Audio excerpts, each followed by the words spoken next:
নারী নির্যাতন কেস করে নাহার। সকালবেলা আমাদের বাড়িতে পুলিশ নিয়ে আসে। তাতে নাহারের বাবা ভাইও ছিল। পুলিশ এনে আমাদের অনেক হুমকি ধমকি দেয়, তাতে করে আমার স্বামী তাকে না ছাড়ে। দিয়ে আমার স্বামী আমার জানামে সতীনকে ছেড়েও দেয়, তাহলে আমার স্বামীকে জেল খাটতে হবে এমন কথাও বলে যায়।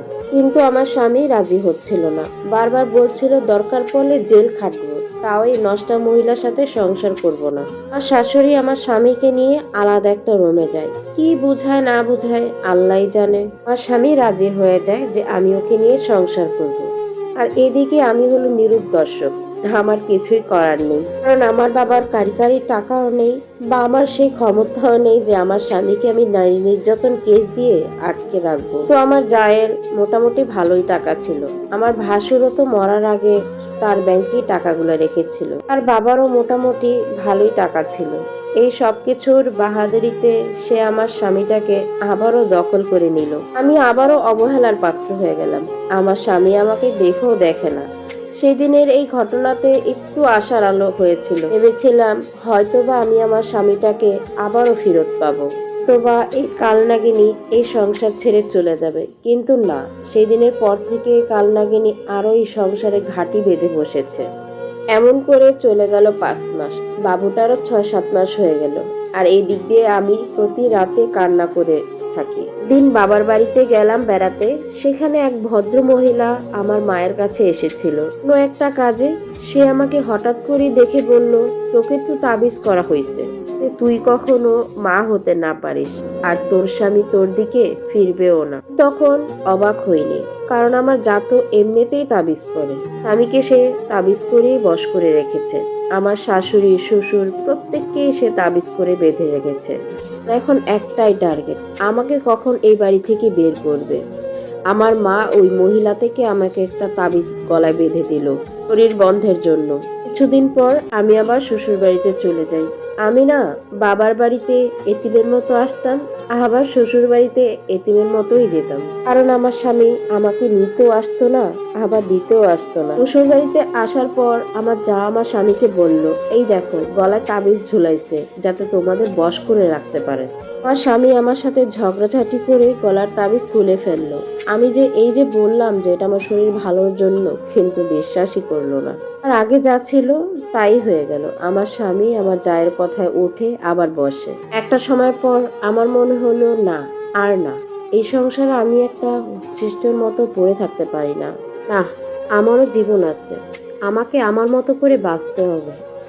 আমি একদিন আমার স্বামীকে ডেকে নিয়ে আমার ঘরে নিয়ে আসি। তো আমার যা এই জিনিসটা পছন্দ করছিল না, চোখ মুখ কালো করে রাখছিল। আমি আমার স্বামীকে ডেকে ঘরে নিয়ে আসছি। এসে বলি, দেখো এভাবে তো সম্ভব না, আমাকে তুমি ডিভোর্স দিয়ে দাও। প্রথমত আমার স্বামী তাকিয়েছিল, ভেবেছিলাম যে সে হয়তো না করবে, কিন্তু না, সে আমাকে বলল, কবে ডিভোর্স চাও আমাকে বলল, আমি দিয়ে দিব। বললাম আমি কালকে আমাদের বাড়ি চলে যাব, তুমি তারপর ডিভোর্স দিয়ে দিও। সেও রাজি হয়ে গেল। এই ছিল আমার শ্বশুর বাড়িতে শেষ রাত। পরের দিন বাবার বাড়িতে চলে আসি। বাবার বাড়িতে আসার পর কিছুদিন পরে আমার স্বামী ডিভোর্স লেটার পাঠিয়ে দেয়। গরিব ঘরে মেয়ে ছিলাম তো, তাই আমার কাবিন তত টাকা ছিল না, মাত্র 30,000 টাকা ছিল। এটা সহকারে আমাকে দিয়ে আমাকে বিদায় করে দেয়। আমি জানি ওই টাকাটাও আমার যাই দিয়েছে, এতে করে সে আমাকে ছেড়ে দিতে পারে। আমি যখন আমার শাশুড়ি বাসায় ছিলাম, তখন আমার শাশুড়িকে কোনো কাজ করতে দেই নাই, সব আমি করছি। কিন্তু আমি চলে আসার পর এমনও শুনছি যে আমার শাশুড়ি কাজ করতে করতে অসুস্থ হয়ে পড়ছে। বিশ্বাস করবেন, মানুষের লাইফে একটা ভাগ্যেরও ব্যাপার আছে। যেই আমি ওই বাড়ি থেকে চলে আসলাম, আমার 4 মাসের মাথায় একটা বিয়ের ঘর আসলো। আমি বিয়ে করতে চাচ্ছিলাম না, কারণ পুরুষ মানুষের ওপর থেকে আমার বিশ্বাসই উঠে গিয়েছিল। ভেবেছিলাম সব পুরুষই খারাপ, কিন্তু না, আমার সাথে যার বিয়ে হয়েছে মানুষটা একটা ফেরেশতা। ছেলেটা কানাডায় থাকে, তার বাবা মা কেউ নেই। সে আমাকে এক দেখায় পছন্দ করে ফেলছে। আমাদের ফোনে বিয়ে হয়েছে, আর ফোনে বিয়ে হওয়ার পরও সে এমন কিছু বাদ নেই যে সে আমার জন্য করেনি। সে অনলাইন থেকে 2-3 লাখ টাকা শপিংই করে রাখছে, গয়নাও কিনে রেখেছে, কখন কি লাগছে না লাগছে সবকিছুই করছে। অথচ আমার আগের স্বামী, সে আমাকে একটা শাড়ি কিনেও দিতে চাইতো না। কি বলে পুরুষের ভালোবাসা, পুরুষের তার শখের নারীকে রানী করে রাখতে পারে, আমাকে সে কখনোই কোনো কারণেই বাধা দেয় না। এমনকি তার ফেসবুক আইডি, হোয়াটসঅ্যাপ পাসওয়ার্ড সবকিছু সে আমাকে দিয়ে রাখছে, কারণ সে বাইরে থাকে। আমার মনে সন্দেহ জাগতেই পারে, না জানি ছেলেটা কেমন। সব দিক দিয়ে আল্লাহর রহমতে সে পারফেক্ট, দেখতে শুনতে মাশাআল্লাহ। আল্লাহর কাছে আমি বলি যে ধৈর্যের ফল হয়তো এটাই। আমার আগের জীবনের থেকে এখনকার জীবন অনেক অনেক অনেক সুখের। আলহামদুলিল্লাহ। সবাই আমার জন্য দোয়া করবেন। আমার সংসারে কখনোই কারো যেন কোনো নজর না লাগে। ছেলের ভাই বোনও নেই। ছেলের মা কয়েকদিন আগেই মারা যায়। আমার নতুন শাশুড়ির ইচ্ছে ছিল তার ছেলেকে বাংলাদেশি মেয়ে বিয়ে করাবে, কারণ ওনার ছেলের জীবনটা নাকি ছন্নছাড়া ছিল, আর বাংলাদেশি মেয়েরাই পারে স্বামীকে হাতে রাখতে। আমার শাশুড়ির খুব ইচ্ছে ছিল যে আমার স্বামীকে বাংলাদেশে বিয়ে করাবে। আমি তাকে জিজ্ঞাসা করেছিলাম যে আপনি চাইলে তো একটা অবিবাহিত মেয়েকে বিয়ে করতে পারতেন, তাহলে আমাকে কেন বিয়ে করলেন? সে আমাকে বলল, অবিবাহিত মেয়ের মধ্যে আর তোমার মধ্যে কোনো পার্থক্য নেই। অবিবাহিত মেয়ে যে ভালো হবে অথবা সেই যে এক পুরুষে আসক্ত হবে তার কি কোনো গ্যারান্টি আছে?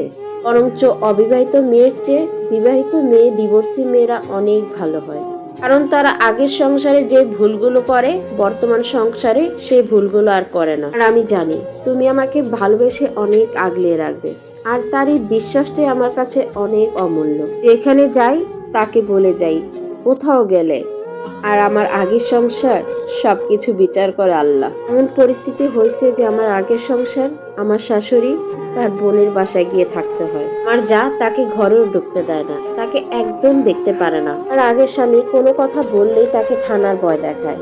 সে আমাকে ফোন দিয়েছিল কয়েকদিন আগে, ছিল যে আবার ফিরে আসো, আমরা সংসার করি।